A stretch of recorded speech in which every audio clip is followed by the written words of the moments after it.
view. People are the initiators of action and shapers of a work environment that fosters individual and collective achievement. So it is the people who drive the initiatives. So next we're going to go on to school processes. And under school processes, we again have three areas. The first is the organization for teaching and learning. The second is planning and decision making.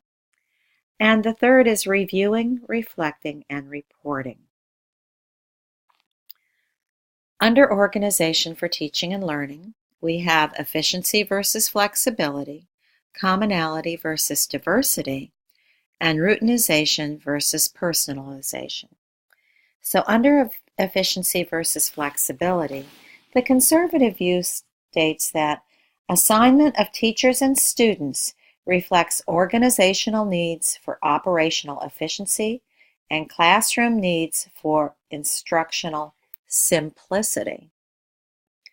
So teachers and students are assigned on the needs of the organization and to make sure that the instructional design is as simple as possible. Whereas under the reform view, assignment of teachers and students reflects organizational needs for operational flexibility and classroom needs for instructional complexity. So we're looking at simplicity versus complexity when it comes to instructional design.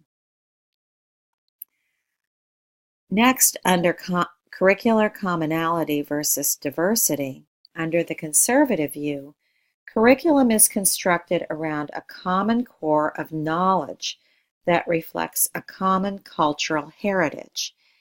And I think we have to be careful because of the term common core that is used here, not to equate that with the Common Core state standards. We're looking at a common core of knowledge, which is certainly an element of the Common Core state standards. But the idea that this reflects a common cultural heritage is not necessarily part of Common Core state standards. In fact, I think the authors would argue that it goes more toward diversity.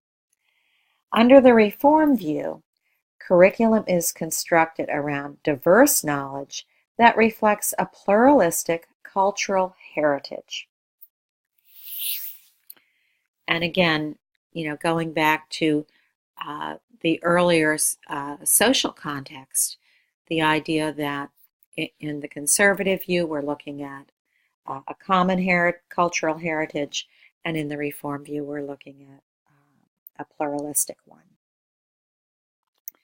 Then under routinization versus personalization of the school day. Under the conservative view, it states that the life space for teaching and learning fits the time allocations and the daily routines imposed upon teachers and students. So again, it is the allocations of time and routine that drive the teaching and learning. Whereas under the reform view, the life space for teaching and learning fits the demands of personal, interactive relationships between teachers and students.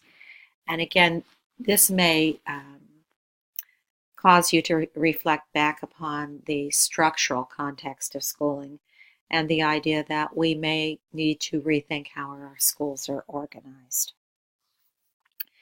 Next, under planning and decision making, we have two areas, rational versus participatory planning, and centralized versus decentralized decision making. Under rational versus participatory planning, under the conservative view, it states that planning is a management function. Again, planning is a management function that employs rational processes and formal techniques to project courses of action toward a desired future state for the organization. So again, the control rests with management. Under the reform view, it states that planning is a participatory organizational process that involves teachers, parents, students, and administrators in discussing, imagining, and debating desirable alternative states for the immediate and long-term future. So again, remember, this is under the idea of planning and decision-making. And then also under planning and decision-making is centralized versus decentralized decision-making. And with the conservative view, it states that decision processes require administrators to seek advice from professional staff and others, develop consensus, and select options consistent with the school's goals, purposes, and processes. Whereas under the reform view, it states that decision processes require professional staff to identify and select a range of alternative options consistent with principles of teaching and learning and the value reference on which the school community is based. And again, that goes back to shared core values. So, and finally, looking at reviewing, reflecting, and reporting. We have standardized versus collaborative assessment and measuring standards versus improving processes. Under standardized versus collaborative assessments, the conservative view states that standardized testing documents student achievement and informs decisions about students' programs of learning. So here we have a heavy reliance on standardized testing that will drive decisions about student programs. Under the reform view, it states that assessment is a collaborative effort between teachers and students to understand student learning and open possibilities for student growth. So notice that the term standardized is missing here, and so we might infer that we're talking about a variety of assessment types. And then measuring standards versus improving processes. Under the conservative view, we have the quality of the school's work is determined by measuring the extent to which it promotes achievement on standardized tests. And again, note the emphasis on standardized assessments. In the reform view, it states that the quality of the school's work is determined by the regularized assessments of educational processes, professional practices, and student outcomes by professional staff, students, parents, and other stakeholders. So again, it is certainly a more comprehensive look at how we improve school processes, and certainly probably a messier one.